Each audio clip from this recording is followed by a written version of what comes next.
Daily காலையில எழும்பி அவ்வளவுதான் பெட்ல உட்காரும் போதே நிறைய பேருக்கு என்ன ஆரம்பிக்குது தெரியுமா? ஒரு சோகம் ஆரம்பிக்குது. இன்னைக்கு விடியாம இருந்தா நல்லா இருந்திருக்கும்ல, இன்னும் இரவு கொஞ்சம் நீளமா இருந்தா நல்லா இருந்திருக்கும்ல.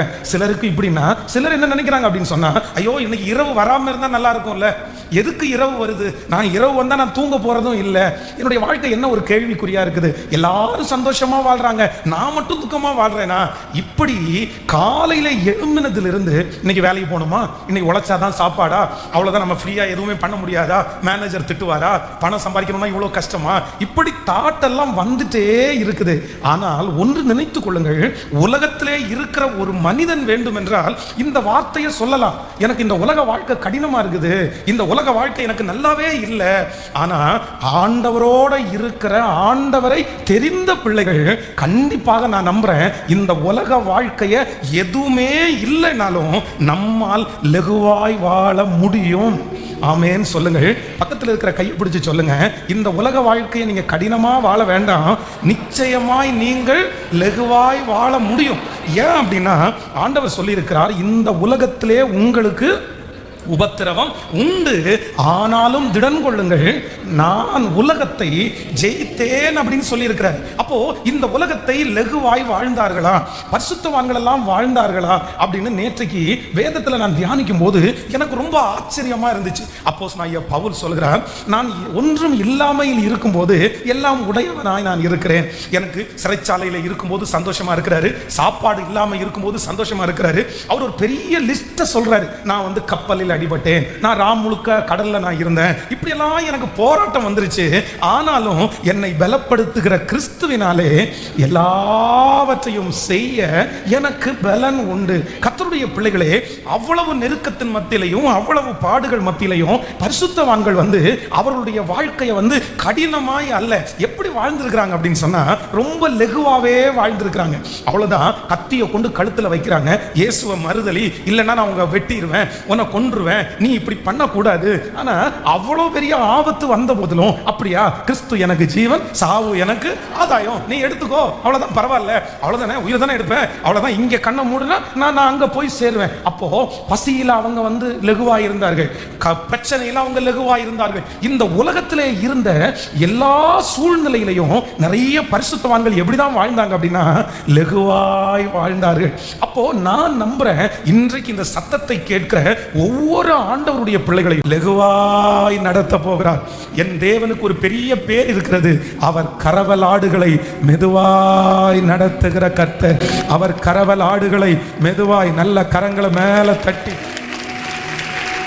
ஆமென், நம்மை லகுவாய் நடத்துகிற கர்த்தர். நான் தீர்க்க தரிசனமாய் சொல்லுகிறேன், இந்த ஜபத்திலே நிறைய பேர் அந்த நினைவோடு கூட இருக்கலாம். பாஸ்டர், என்னால முடியவே இல்லை, எனக்கு வாழ்றதற்கும் பிடிக்கல, எனக்கு சாகிறதற்கும் பிடிக்கல, என்னால குழப்பமா இருக்குது, இப்படியே நான் என்ன செய்ய போறேன், இவ்வளவு கடினமாய் நான் கடந்து போக வேண்டுமா?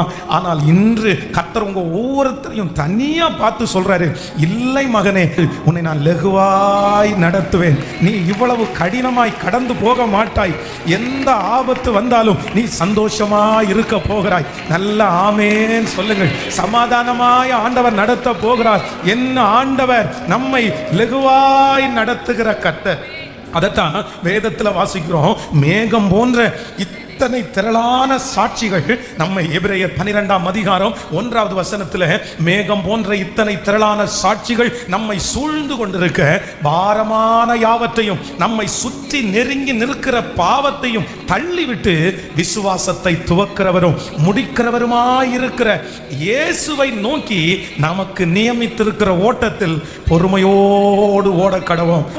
பவுல் என்ன சொல்றாருன்னா, வாழ்ந்திருக்கவும் எனக்கு தெரியும், தாழ்ந்திருக்கவும் எனக்கு தெரியும். அப்படின்னா நம்ம நிறைய பேர் இன்றைக்கு வந்து நம்முடைய வாழ்க்கையை லகுவாய் வாழ முடியாததற்கு என்ன காரணம் அப்படின்னு சொன்னா, எனக்கு வாழ்ந்திருக்கிறதுக்கு தெரியும். அப்படின்னா மேடையில நிக்க வச்சு 10 பேர் என்னை கை தட்டி சந்தோஷப்படுத்தும் போது நான் என் வாழ்க்கையை குறித்து என்ன நினைக்கிறேன் தெரியுமா? ஐயோ, நான் ரொம்ப சந்தோஷம், நான் ரொம்ப நல்ல வாழ்க்கை நான் வாழ்றேன், கடவுள் என்ன ரொம்ப நல்லா வச்சிருக்கிறாரு, இப்படி ஒரு வாழ்க்கை எனக்கு அமைஞ்சிருக்கு. ஆனா அதே நேரத்தில் 10 பேருக்கு முன்பாக வச்சு நம்மை கை நீட்டி, நீ கெட்டவன், நீ மோசமானவன், நீ சொன்ன வார்த்தைக்கு செவி கொடுக்கல அப்படின்னு சொல்லும் போது நான் வந்து வாழ்ற வாழ்க்கை வீணு, நான் ஏன் பிறந்தேன் அப்படின்னு நம்ம நிறைய பேர் நினைக்கிறோம். ஆனா அப்போஸ்தலனாகிய பவுல் மூலமாய் ஆண்டவர் ரொம்ப தெளிவா சொல்றாரு, நீங்க இந்த உலக வாழ்க்கையை லகுவாய் வாழ்வதற்கு உங்களுக்குள்ள ஒரு அபிஷேகம் வேணும். என்ன அபிஷேகம் வேணும்னா, எனக்கு எல்லாவற்றையும் ஏற்றுக்கொள்ளுகிற மனப்பான்மையை கர்த்தர் எனக்கு தரணும்.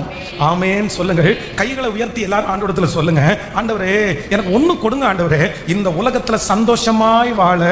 சொல்லுங்க, ஆண்டவரே இந்த உலக வாழ்க்கையை நான் கடினமாய் வாழாம நான் மகிழ்ச்சியாய் வாழ. சொல்லுங்க, ஆமென் ஸ்தோத்திரம். எல்லாரும் சொல்லுங்க, ஆண்டவரே நெருக்கமாய் வாழாமல் லகுவாய் வாழ எனக்கு ஏற்றுக்கொள்ளக்கூடிய ஒரு மன பக்குவத்தை எனக்கு தாங்க ஆண்டவரே. ஆமென். நல்லா கவனிச்சுங்க ஆண்டவருடைய பிள்ளைகளே, எந்த சூழ்நிலையாய் வேண்டும் என்றாலும் இருக்கலாம். அது வியாதியா இருக்கலாம், அது அவமானமா இருக்கலாம், ஒருவேளை நம்முடைய குடும்பத்தில் எழும்புகிற பிரச்சனையா இருக்கலாம், நம்பிக்கை துரோகங்களா இருக்கலாம். ஆனா ஒரு தேவனுடைய பிள்ளைக்கு மனசளவில் எல்லாவற்றையும் ஏற்றுக்கொள்ளுகிற ஒரு மனப்பான்மை இருக்குமானால், நான் நம்புறேன் இந்த உலக வாழ்க்கை நீங்க எப்படி வாழ்வீங்க தெரியுமா? கடினமாய் அல்ல, லகுவாய் வாழ்வீர்கள். ஆமென்.